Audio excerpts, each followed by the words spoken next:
دوستو اگر مسلم کش فسادات کی بات کریں، اگر مسلمانوں سے تعصب کی بات کریں تو بھارت ہمیشہ فرنٹ لائن پہ رہا ہے. پوری دنیا یہ بات جانتی ہے اور ظاہر ہے پوری دنیا پہ کہ پچھلے 50 سالوں سے مسلمانوں کے ساتھ وہ مظالم ہوئے ہیں کہ آپ بیان نہیں کر سکتے.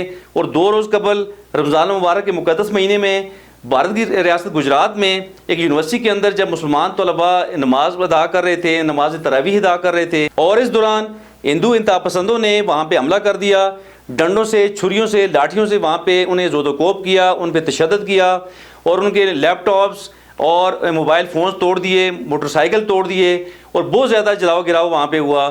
اور جس سے یہ 4-5 طلباء بری طرح زخمی ہو گئے.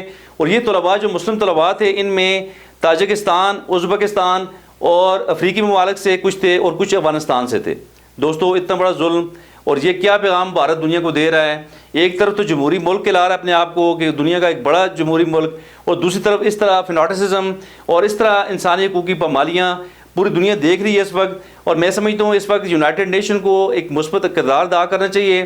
اب بات صرف قراردادوں کی حد تک نہیں ہونی چاہیے، عملی ثبوت ہمیں ملنا چاہیے کہ مسلمانوں کے ساتھ جو ہونے والی زیادتیاں ہیں، نہ صرف مسلمانوں بلکہ دیگر وہاں پہ جتنی بھی اقلیتیں ہیں ان کے ساتھ مظالم ڈائے جا رہے ہیں ان پہ، اور انہیں بالکل بھی چین سے وہاں پہ جینے نہیں دیا جا رہا.